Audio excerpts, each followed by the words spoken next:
favor. Génesis capítulo 30, lo va a tener allí abierto. Génesis capítulo 30. Vamos a ir por varios versos bíblicos. Pero, Génesis capítulo 30. Vamos a ir por varios versos bíblicos. Pero usted lo va a mantener allí. Vamos a orar nomás, pero con nuestra Biblia ahí abierta. ¿Bien? ¿De acuerdo? Amén. Oremos al Señor. Digamos: Padre, en el nombre de Jesús, te quiero pedir hoy que, como siempre haces, la bendición del Padre, el Hijo, el Espíritu Santo esté sobre la palabra que vamos a leer este día, Señor amado. Quiero pedirte que, así como seguramente en la vida de Juan influyó tanto tu palabra y lo que aprendió para ese cambio, esa transformación, también el día de hoy tu palabra influya, Padre, en el cambio y la transformación de cada uno de nosotros, en la renovación de cada uno de nosotros. Gracias por lo que vas a hacer en este momento. Y te pido que me uses a mí como un instrumento en tus manos esta mañana. Amén y amén. Amén, querido hermano. Tome asiento, por favor. Génesis capítulo 3. Vamos a terminar hoy esta serie. Si quiere la serie completa, ahí la encuentra en YouTube, Facebook, Blogger, de todo ahí. Quiero decirle que este tema, porque usted puede preguntarse, puede decir: bueno, a mí no me está pasando eso. Yo no sé para qué. Eso no me ayuda a mí. Bueno, hermano, pero Dios no lo quiera, le puede pasar. Todos los que estamos casados o tenemos una relación, nos puede ocurrir eso. Y ya usted al menos tendrá una guía de qué tiene que hacer en esos casos, que no son nada sencillos ni fáciles. O a veces la gente me dice: es que vino fulano y me dijo que la mujer lo dejó, que la novia, que anda triste, que acongojado, que... Y yo no supe qué decirle. Bueno, está aprendiendo qué puede decirle a una hija, una nieta, bueno, una amiga, una vecina, que le diga, ya sabe qué puede decirle. ¿De acuerdo? Y hemos resuelto varias preguntas. ¿Cuáles son las causas del apego tóxico? ¿Cuáles son los síntomas del apego tóxico? Y desde hace 8 días estamos respondiendo a la pregunta: ¿cómo salgo de eso? ¿Ah? Y vimos 3 cosas hace 8 días. Dios lo vio a Lea, vio su dolor.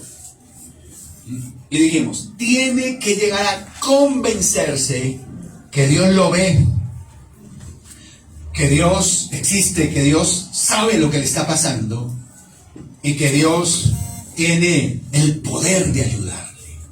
Amén. Luego hablamos: Dios la consoló. ¿Y cómo consoló Dios a Lea? No hizo nada sobrenatural, solo algo natural: le dio hijos. Y darle hijos marcaba un nuevo propósito para ella, algo nuevo. Era como Dios diciéndole: hija, Jacob no es el centro del mundo, ¿sí? A ver, búsquese una vida aparte de ese tipo. Y le dio hijos. Dijo: entonces, sea mamá, críe esos muchachos, críelos bien. ¿Vale?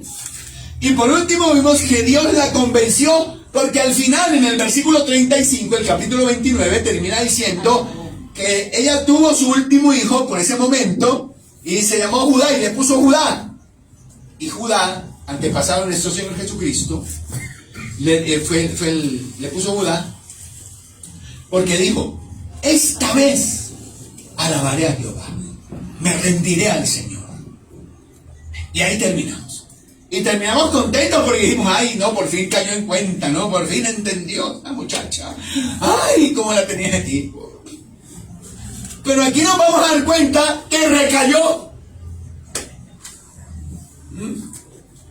Y vamos a seguir respondiendo a la pregunta: ¿cómo salir del apego tóxico, de la dependencia emocional?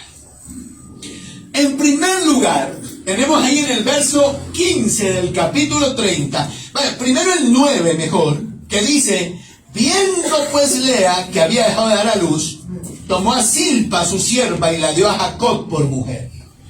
Y luego en el versículo 15 dice, y ella respondió, es poco que hayas tomado mi marido, sino que también te has de llevar las mandrágoras de mi hijo. Y dijo Raquel, pues dormirá contigo esta noche por las mandrágoras de tu hijo. Entonces, ahí terminamos contentos, dijimos, ay no, esa muchacha entendió por fin. Así como cuando viene la consejería y uno dice, ay, ya tomó la decisión, bendito. Y al tiempo uno se da cuenta, ay, otra vez anda con la cosa esa.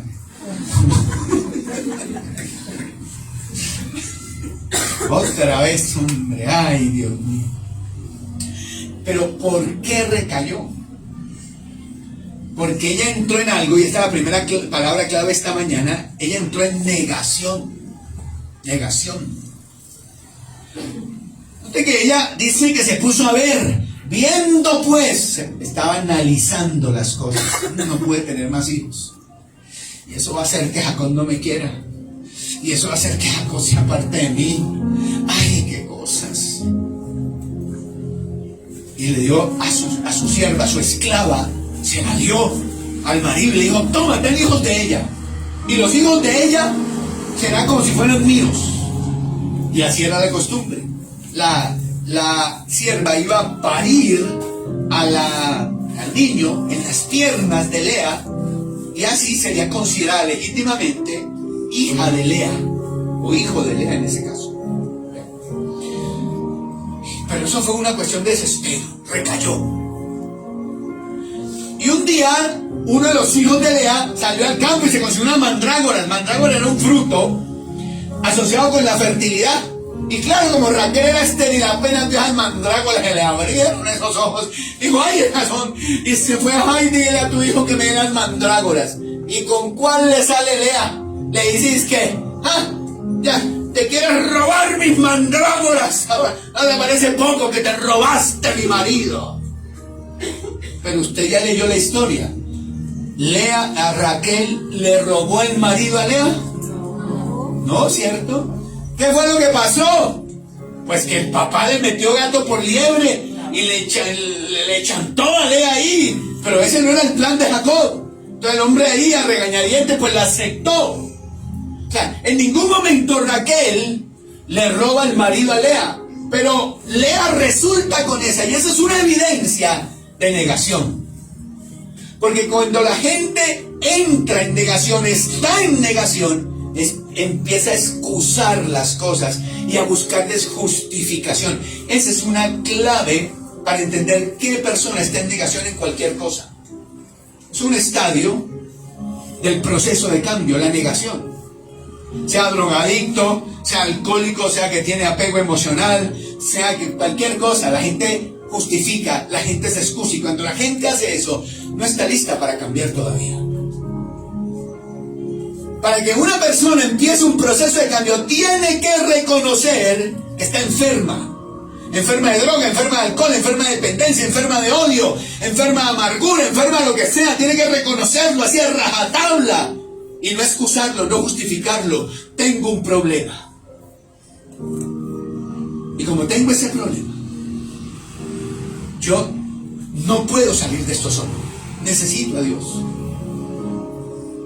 Y nadie es culpable de lo que yo he hecho de mi vida. Soy yo. Yo tomé las decisiones. Punto. Cualquier cosa por fuera de eso se llama negación. Y en todo proceso de duelo, quiero que tome nota de esto, pues se va a dar cuenta que es así. Se muere alguien, pierde una empresa, le diagnostican una enfermedad. Hay este proceso llamado duelo. Lo que pasa después de eso se llama duelo y sigue un proceso. Y es este: negación, ira, tristeza y aceptación. ¿Ya? Negación es, ya lo expliqué.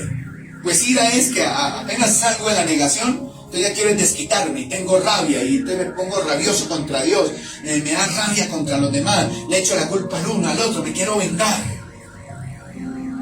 Y luego ya entiendo que no, y ya me pongo triste y entro en depresión para terminar aceptando las cosas. Pero ese proceso puede durar mucho tiempo. La rapidez de ese proceso la dicta usted con las decisiones que va tomando. ¿Sabe qué pasa? ¿Qué es lo grave de esto? El trato de Dios. Porque como usted es su hijo, Dios no lo dejará como usted está, sino que Él hará su obra. Y aparecerá algo, el famoso tocó fondo. Yo veo una cosa aquí, lo pone en prueba usted, de una vez. Usted no entiende, sigue en negación, más prueba. Sigue en negación, más prueba. Sigue en negación, más prueba. Hasta que cae en el fondo. Y hay gente que ni en el fondo. Pero la mayoría en el fondo dice, no, esto no es el camino. O sea, ya, esto fue suficiente para mí. Y ahí empiezan a aceptar las cosas. Armandito, Armando, no sé si puedo contar lo que usted... ¿sí? Armando tiene un proceso duro en su vida. Armando, le pido permiso porque usted lo contó en el grupo y se supone que lo que digamos en el grupo no, pero si usted me da permiso lo cuento, ¿sí? Y él le dio primero, le diagnosticaron Parkinson, ¿cierto? Parkinson. Y él entró en negación, en duelo, es lo más normal. Y empezó a llenarse de preguntas y de ira, y renegando.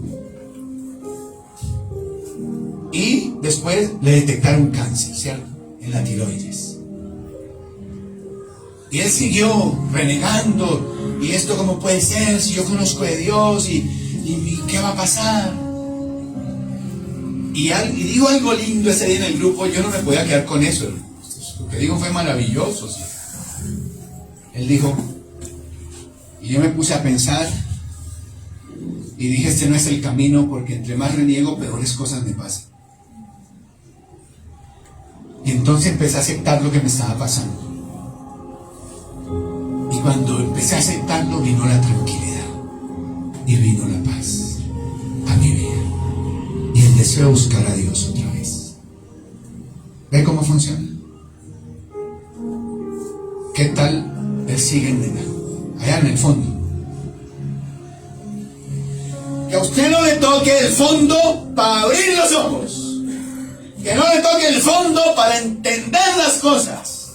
Entiéndala por las buenas, entiéndala por la palabra. Dios le está mostrando, le está diciendo, usted no tiene amor, usted tiene algo que se llama dependencia emocional. Usted tiene una cosa que se llama apego ansioso. Eso no es amor. Y eso de que le hagan y le deshagan y usted se queda y se queda y se queda, eso no es mío. Mira qué hace. Porque le va a seguir pasando y le va a seguir pasando hasta que usted toque fondo y diga, sí, yo estoy enfermo.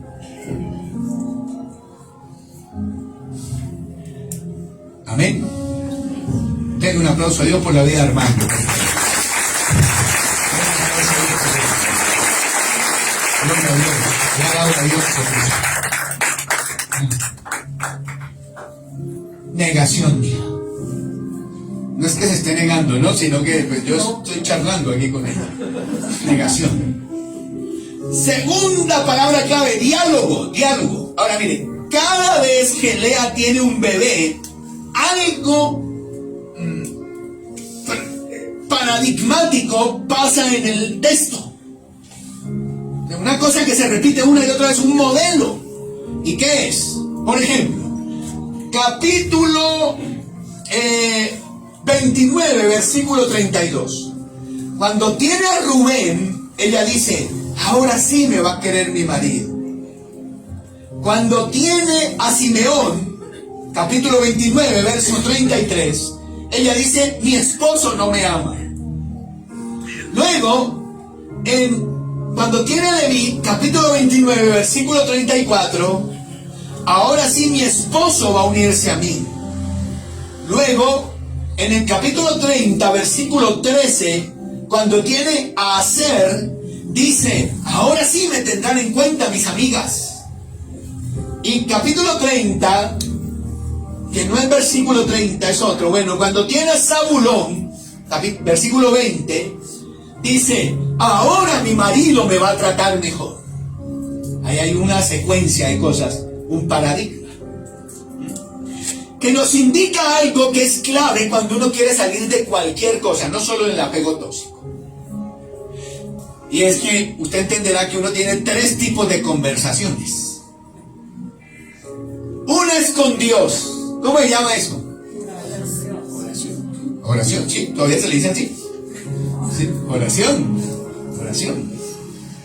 Otra con los demás, que le decimos ¿cómo? Charla. ¿Sí? Charlamos. Yo charlo con el uno, charlo con el otro. Pero hay un diálogo con alguien que es con quien más conversamos. ¿Y es con quién?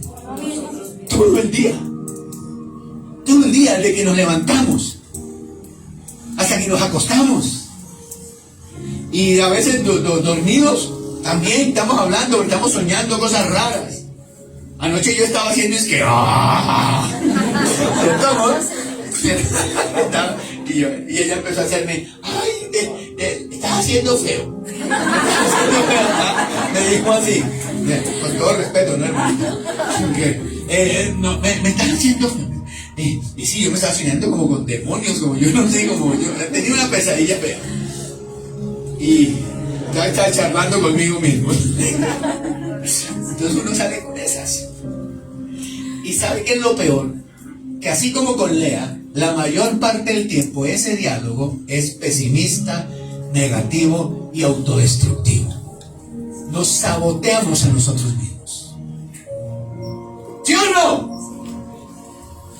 A veces uno cae en cuenta y dice, ay, pero ¿qué estoy diciendo? Ay, no, ¿verdad que soy hijo de Dios? Ay, no, ¿verdad que? ¿Pero qué son estas cosas que estoy pensando? Dice uno. Y dice, no, ¿verdad? No, la palabra de Dios dice, a veces, pero la mayor parte del tiempo no somos conscientes de ese diálogo. Y lo mantenemos, y es autodestructivo. Y lo peor es que usted va a notar, y se lo voy a probar aquí mismo ahora, que lo que usted piensa tiene un efecto sobre su estado de ánimo y sobre su cuerpo. Lo que usted piensa lo enferma, amigo. Y se lo voy a probar. Todos me van a colaborar. ¿Listo? Amén. Cierre los ojitos y se va a imaginar una cosa que yo le voy a relatar. ¿Listo?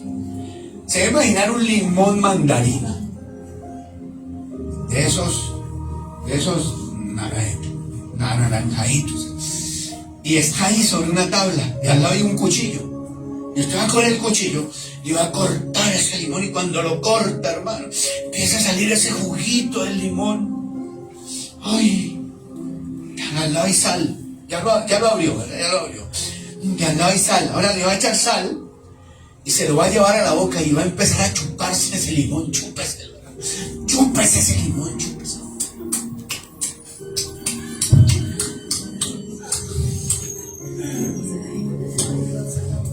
Ya, no lo chupe tanto que la gastritis.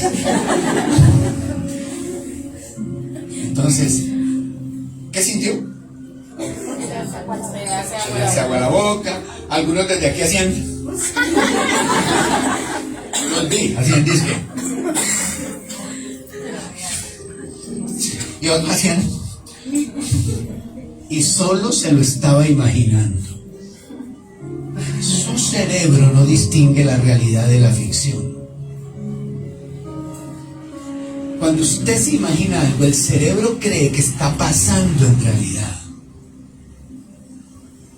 Su diálogo interno lo daña, lo afecta. Mire cómo tenía la pobre Lea eso.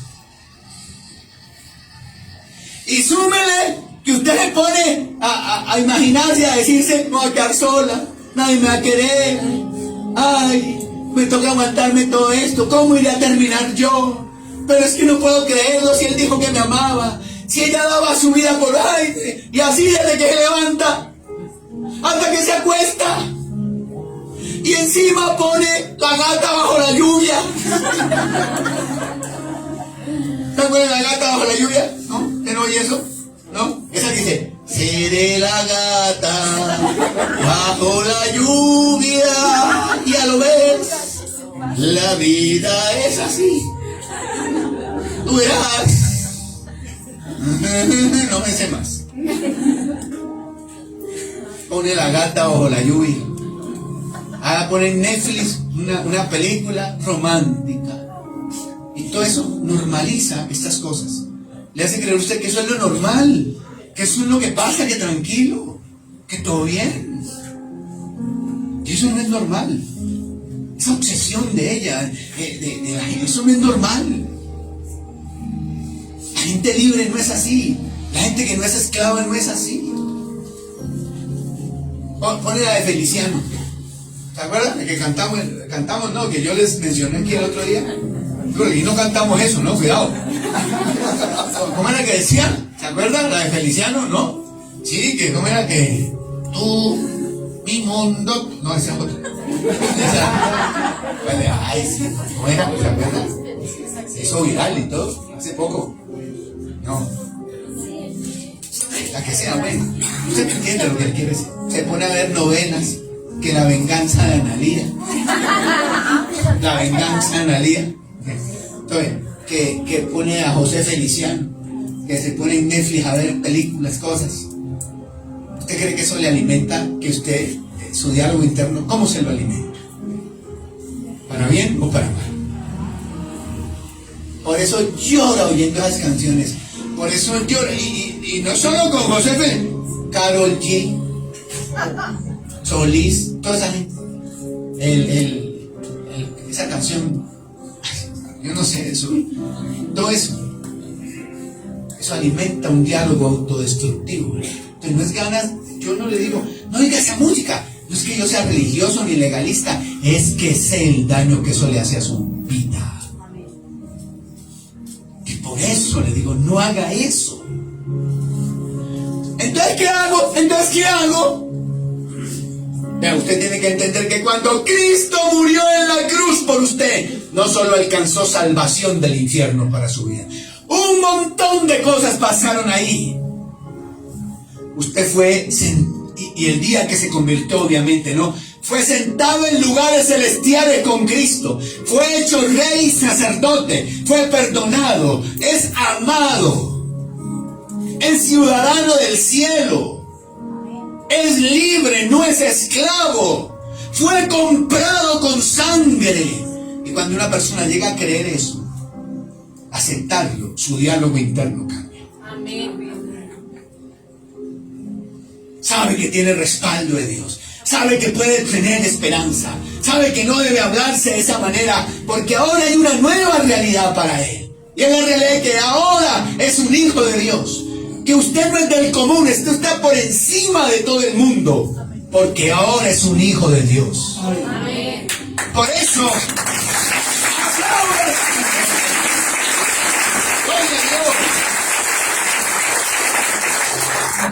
por eso es que el apóstol Pablo dice que la palabra de Dios habita en abundancia en vosotros.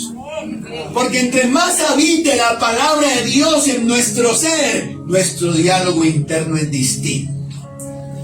Después que nos descubramos diciendo, soy una porquería, yo nunca voy a cambiar, y de un momento a otro, ¡ping!, se le enciende algo por allá, ¡ping!, y usted se acuerda que es cristiano y dice, no, que el Señor reprenda al diablo. ¿Cómo es esto? Si es que yo soy el hijo de Dios y el Señor me ha comprado con su sangre y he sido perdonado. Pero yo no siento. No importa si no lo siente, tiene que decirlo, tiene que creerlo, tiene que convencerse de eso, porque así funciona. Usted primero, así no lo sienta, lo cree, lo acepta, y eso se va haciendo parte de su vida. El otro día estaba viendo un neurocientífico que hablaba, y él decía, a ver, préstame su celular un momentico. Decía, mire, ¿cómo mira la gente el celular? Entonces dice, así. ¿Sí? O sea, nadie está así, leyendo el celular. Sí, todo el mundo está. ¿Sí? ¿Sabe qué pasa ahí? Decía él. Sus músculos le envían una señal a su cerebro en esa posición diciéndole, estamos tristes. Ponte triste. Y decía, pero cuando usted hace esto, así no lo sienta, saca el pecho, levanta aquí y sonríe así. Así usted esté triste, los músculos le envían una señal al cerebro y dice, estamos contentos. Entonces no tiene que ver con lo que uno sienta, Tiene que ver con que lo acepte, con que lo crea. Y cuando usted lo acepta y lo crea, eso se va haciendo parte de su vida. Su identidad va siendo modificada. Usted se va a ver de otra manera. Pero el resto se va sintiendo como la víctima, como que nadie me quiere, que me voy a quedar solo, que mi mujer se fue, que mi mundo giraba alrededor de ella, que qué voy a hacer yo entonces ahora. ¡Ay, no! ¡Ay, se forma la tragedia! Pero usted dice, no, ¿qué cuentos? A los que aman a Dios todo ayuda para bien. Tengo el respaldo de Dios. Muchas son las aflicciones del justo, pero de todas ellas me librará el Señor. Y así se habla usted, y así dialoga con usted mismo, y así ora usted. Entonces el cuento es otro en su vida. Pero tiene que haber ese cambio. Deje de hablarse feo, háblese bonito. Amén. Y así tenemos varios ejemplos. Por ejemplo, Elías allá. ¿Se acuerda? En el desierto, allá debajo del árbol ese, ¿cómo estaba Elías? ¡Ay, me quiero morir! Se decía así, me quiero morir, porque no podía hablar con nadie, porque solo tenía el árbol ahí. Oye, ¡me quiero morir! Hablándose feo. Ya. Tercera palabra, persistencia. Y aquí viene lo más bonito de esto. Porque Lea al fin fue sanada, fue curada. Y se lo digo para que tenga esperanza. Lea fue curada. Lea no se quedó con esa obsesión por Jacob. No se quedó con esa tristeza, esa depresión en su vida por su marido que no la quería. Ella salió de eso, echó para adelante. ¿Dónde dice? Vamos a mirar. Capítulo, a ver, ¿dónde estamos? Capítulo 31, versículo 14 al 16 ahora. 31, 14 al 16. Que dice, respondieron Raquel y Lea, y le dijeron, ¿tenemos acaso parte o herencia en la casa de nuestro padre? No nos viene ya como por extrañas, no nos tiene ya como por extrañas, pues que nos vendió y aún se ha comido del todo nuestro precio. Porque toda la riqueza que Dios ha quitado a nuestro Padre, nuestra es, y de nuestros hijos, ahora pues haz todo lo que Dios te ha dicho. Ay, vea cómo has cambiado, mira. ¿Cómo es? Raquel y Lea respondieron. ¿Te acuerdas el agarrón del 29 y el 30? Que agarrón bravo allá, ¿no? Y ahora están juntas respondiendo al unísono en corito y todo.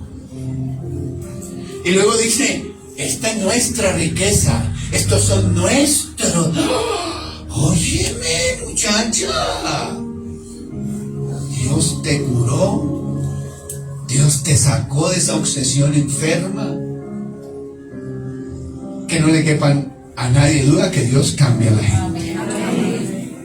Y cambió la muchacha. Pero hay un detalle más. Y todavía no le he dicho la tercera palabra clave, ¿no?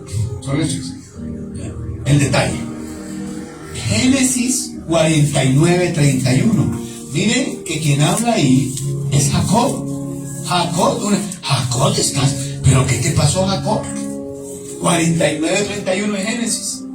¿Qué le pasó a Jacob? Jacob está hablando y dice, allí sepultaron a Abraham y a Sara, su mujer. Allí sepultaron a Isaac y a Rebeca, su mujer. Allí también sepulté yo a Lea.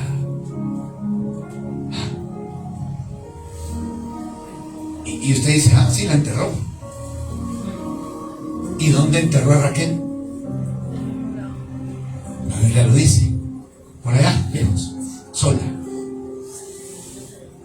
Pero él está diciendo, yo quiero que me entierren donde enterramos a Abraham y a Sara, mis abuelos.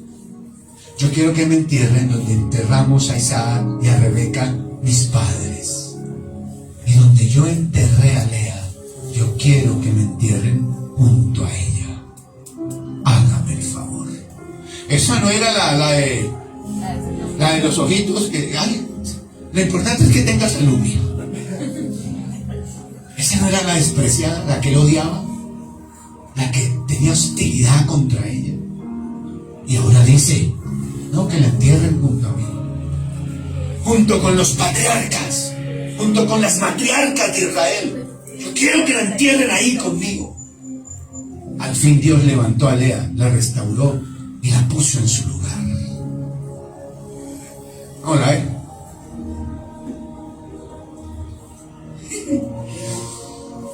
Y aquí viene la tercera palabra clave: persista. Persista. Porque ya vimos que el día que nació Judá dijo, esta vez alabaré a Jehová. Después vemos que ¿qué hizo? Volvió a las mismas. Y no sabemos qué más pasó, pero lo que sabemos es que al fin y al cabo se curó, se sanó, y Dios la levantó y la restauró. Y ese hecho de ser enterrada con las matriarcas y los patriarcas de Israel es significativo. Hay que perseverar. La gente cree que ha tomado malas decisiones 10 años de su vida, 15 años de su vida, 20 años de su vida, y que eso se cura en un mes. Está equivocado. De aquí al cielo. La gente toma malas decisiones, destroza su vida, destruye su vida. Viene a Cristo y quiere que todo se solucione en un curso. Y eso no es así. Ese es un camino largo. Ese es un camino largo. De subidas, bajadas, huecos, valles, desiertos, de todo. Donde al fin y al cabo seremos restaurados. Pero es un camino largo que hay que vivir. Es un agua que tenemos que tomarnos toda antes de ver esa restauración total. No hay que tener gran disposición del corazón para ver la obra de Dios en nuestra vida. Dile la rapidez, ¿no? Yo quiero cambiar. Y quiero cambiar ya. No, usted va a ir cambiando. Usted va a ir viendo la obra de Dios. Usted va a ir viendo la mano de Dios. Pero eso demora. Y mientras demora, Dios le dice, persista. No se canse, no se dé por vencido. Porque la recaída y quedarse en la recaída es lo peor. Ahí va uno al fondo, pero sin peaje alguno. Va para el fondo. Y va a tropezar y todo, pero usted mantiene ahí, vamos para adelante, vamos para adelante, vamos para adelante. Y usted termina diciendo un día, nuestros hijos, nuestra fortuna, ¿cierto, amiga Raquel? Ajá, somos amigas, Raquel, nuestra fortuna, nuestra, ¿cierto, Raquelita? Ay, no sé qué. Porque Dios la curó. Amén. Ya terminamos. Mire, 1. Primera palabra clave, negación. Tiene que aceptar las cosas y aceptarlas bien. Y si usted de verdad acepta las cosas, va a tomar decisiones. De ahí para adelante, que justificando, que excusando, que diciendo mil cosas. Aquí incluso yo tenía, se me olvidó, bueno, él me ama a su manera, no, eso es culpa de otros, ay, no sé qué, todo eso. 2, diálogo. Uno tiene su diálogo y eso es inevitable. Tenemos un diálogo interno que tenemos que volverlo positivo, de fe y de esperanza. Y número 3, persistencia. Porque la mujer cayó. Un día tomó la decisión, volvió a caer y se volvió a levantar cuantas veces fue necesario, porque al fin Dios la curó. Porque así tiene que ser. Hay que persistir en los procesos que iniciamos. Bendito sea Dios. Te de pie.